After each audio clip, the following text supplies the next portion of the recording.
Oh, hey, how's it going? Welcome back to Mike's Old House. I didn't expect to see you here. It's been a while. I'm Mike Misico, and this is my old house over here. Today, something way more exciting. This episode's called Mike's Old Camper. We're going to try something new here, and we're at Mike's Old Camper today because we went camping this past weekend.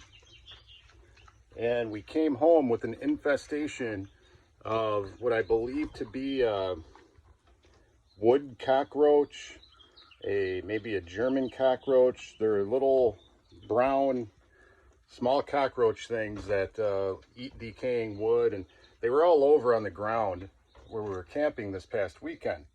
So I'm going to try something called a bug bomb or a fogger, and I've never done it before. I don't know if you're supposed to do them in small confined spaces like a camper, but here's what I got.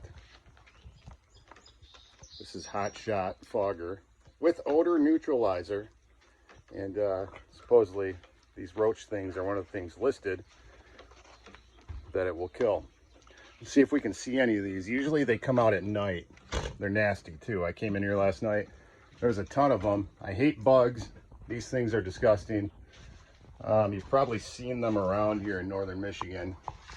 Here's a couple hanging out right now. They seem to be mainly up in the on the roof or the ceiling, and they're coming out of the vents in different spots up top. Super gross. We're gonna kill them. They seem to be everywhere, and we're not camping in this thing until these things are out of here. There's another one. But I came in last night, there was probably 100 of them on the ceiling. Super disgusting. So, a couple things you want to do if you're going to use one of these foggers. I've removed all the bedding from throughout the camper. I still have a sheet on this. We're going to take this off, pull it out of here.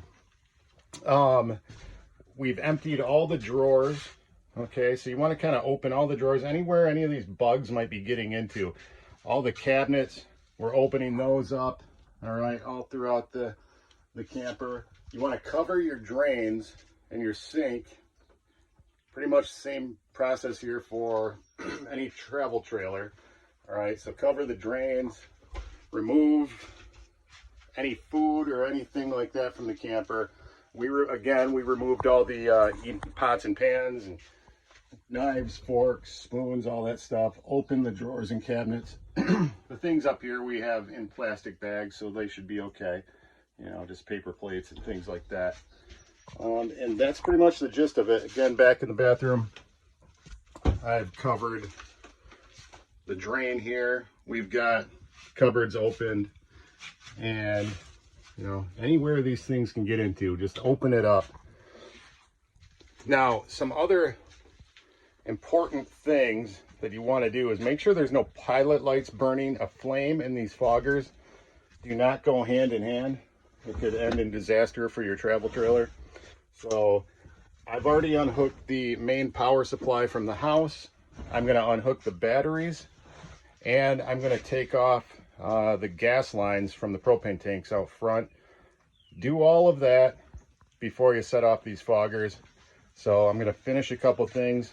We'll be right back after this. All right, so I've unhooked, just for a little reference here, I've unhooked the lines from the propane tank. Both tanks are unhooked. Okay, and I've unhooked the battery, and again, also the main power coming from the house. So there's no juice to this camper. Last thing you want is a spark, flame, whatever. These foggers are apparently, well, you could basically blow up a house or a camper. Okay, so another little tip here, lock your space. Oh, look, there's another one.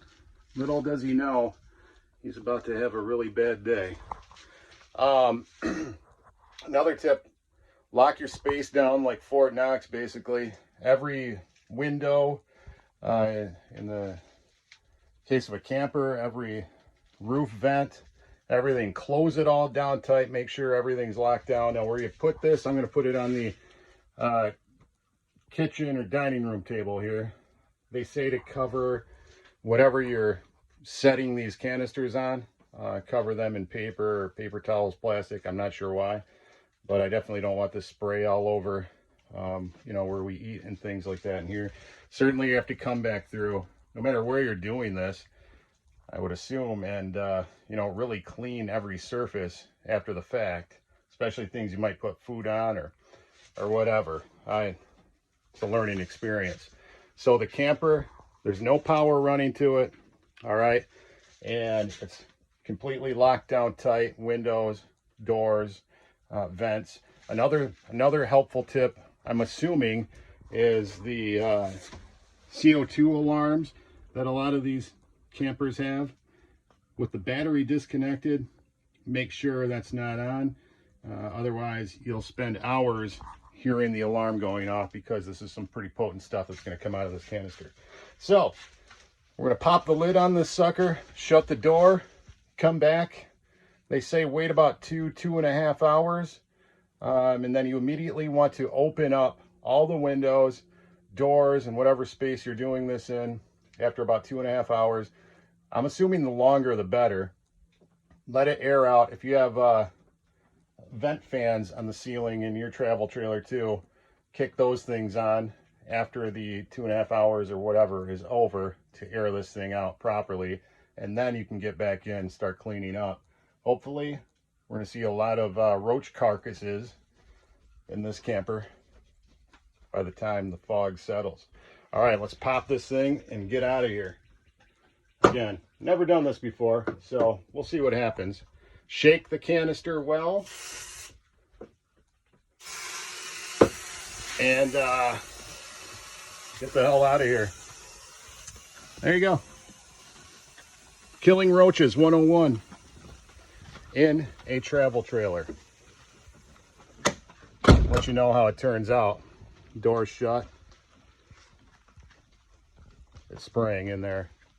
And remember, next time you have an infestation in your travel trailer, best advice I can give you is hire it out.